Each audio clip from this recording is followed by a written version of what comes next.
संघर्ष तो काम आया, अगर हम घर से निकलेंगे तभी मंजिल तक पहुंचेंगे। हमने ये 2 महीने का संघर्ष किया, हमें मंजिल मिल गई है और उम्मीद है कि हमारा जल्द ये चैनल चालू होंगे। भाई साहब ने ये बात पूछी थी अमन चोपड़ा जी से, क्योंकि मैं हर बात का जवाब देने के लिए तैयार हूँ, कोई भी पूछना चाहे पूछ सकता है। उसका जवाब ये था कि हमने खुद ने निर्णय लिया था, हमारी कमेटी ने 15 गाँव के मेंबर्स और हमारी कमेटी ने ये निर्णय लिया था, हमारे अंदर कोई भी पॉलिटिकल आदमी नहीं बैठ सकता, क्योंकि आज तक 15 साल तक हम मिट्टी गोलियां लेते रहे, पता था ये तो मिट्टी गोलियां ही मिलेंगी, इसलिए हमने मना किया था। हमारे अंदर ना कोई आए और ना किसी को अब ऐसे है जी, सरकार इनकी है, हम किसी चीज की जरूरत होती है तो माँ के पास जाते हैं, वहाँ से लड़ते भी झगड़ते भी हैं, हमें कहाँ से मिलेगा, उम्मीद कहाँ से होती है? जो चीज जहाँ से प्राप्त होगी प्राप्त तो वहीं से होगी ना।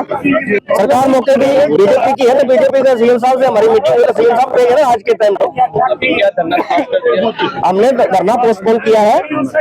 हमें उम्मीद है जिस तरीके से हम मिलकर आए हैं, सीएम साहब ने हमारी बात सुनी है अमन चोपड़ा जी द्वारा और हमारे बाबू जी द्वारा, जैसे मीटिंग के अंदर जो बंदे उपस्थित थे, हम भी बच्चे नहीं, हम भी देखते हैं इतना वहाँ पर हमला बैठाना, छोटे से लेवल बड़े लेवल तक वहाँ सारी मीटिंग में बैठना, इरिगेशन डिपार्टमेंट हो चाहे उनका मंत्रिमंडल हो, उनके बीच में बात कहना और बात मीडिया के अंदर ये बात देके वापस आपको पता आप कितना खींचोगे, हम कितना लपेटेंगे।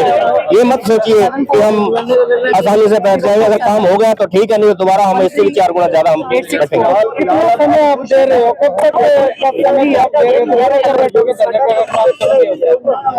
समय ऐसा है जी, कोई भी प्रतिक्रिया होती है तो उसमें समय तो लगता है, हम भी इससे मानते हैं कि जैसे कोई भी हम काम करेंगे, हमें मान लो बस स्टैंड से मिनी सेक्रेटरीट आना तो टाइम तो लगता है, 5 मिनट या 4 मिनट का टाइम तो लगेगा ना जी, उस टाइम को हम भी समझते हैं। देखो ये प्रतिक्रिया में थोड़ा टाइम लग सकता है, कोई दिक्कत नहीं, अगला इलेक्शन तो 4 महीने बाद 5 महीने बाद है ना, कोई बात नहीं, फिर क्या हुआ, 5 महीने का समय दे रहे हो हम, ये समय कोई बात नहीं, 4 महीने लग गए, कोई बात नहीं, आश्वासन है, आश्वासन बहुत बड़ा मिल गया, इसके ऊपर हम पता है कोई काम होने वाला है।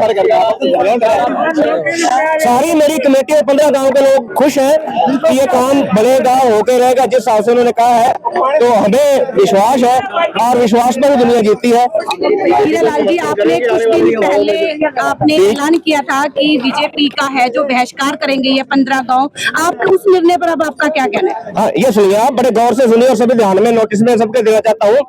हमने ये भी बात उसके साथ ऐड की थी, जो हमारी नहरों को बना देगा जी, उसके लिए हम एकजुट होकर वोट देंगे, हमें सरकार से मतलब नहीं है, हमें काम से मतलब है, जो हमारा काम करेगा उसके लिए हम तैयार हैं। और याद रहे, आपको पिछली बात दोहरा देना चाहता हूँ, सुनीता दुग्गल जी जब आई थी उन्होंने कहा था आपकी नहरें मंजूर कर देंगे, उन्होंने नहरें मंजूर कराई थी और हमने एकजुट होकर 3.5 लाख वोटों से जिताया था।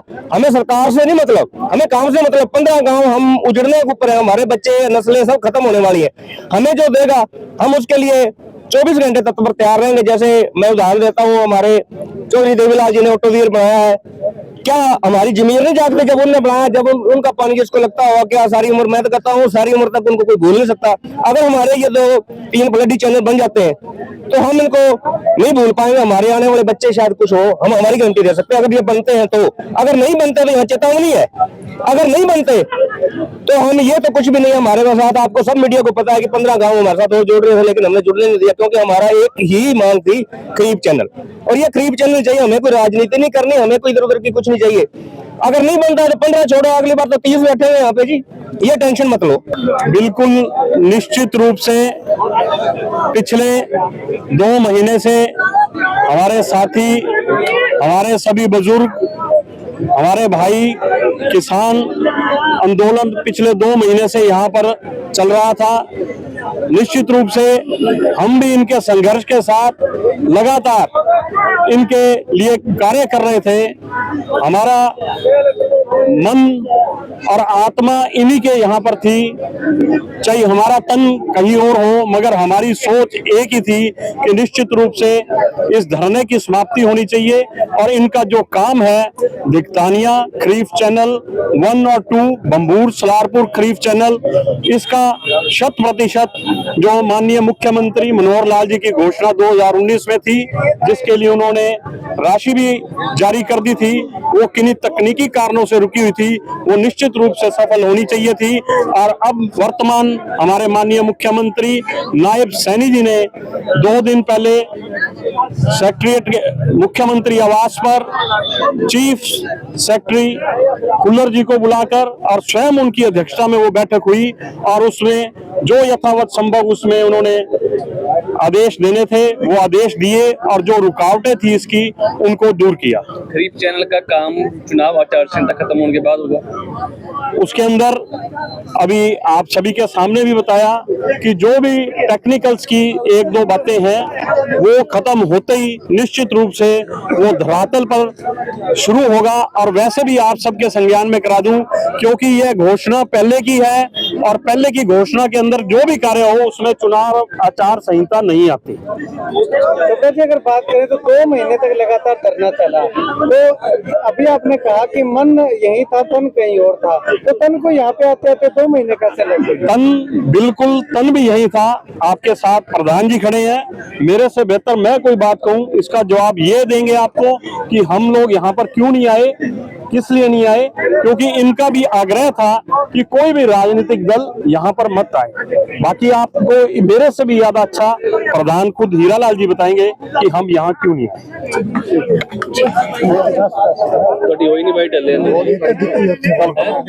संघर्ष काम आया। हाँ जी, ऐसे जी यह सीएम घोषणा थी जिसके तहत बिंतानिया खरीफ चैनल और बंबूर सलारपुर खरीफ चैनल इनको स्वीकृति दी गई थी, लेकिन इसमें सरकार की जो संचालन होता है वो उसकी नीति के आधार पर होता है। उसके तहत कुछ तकनीकी अड़चन आ गई थी जिससे काम लंबित चल रहा था।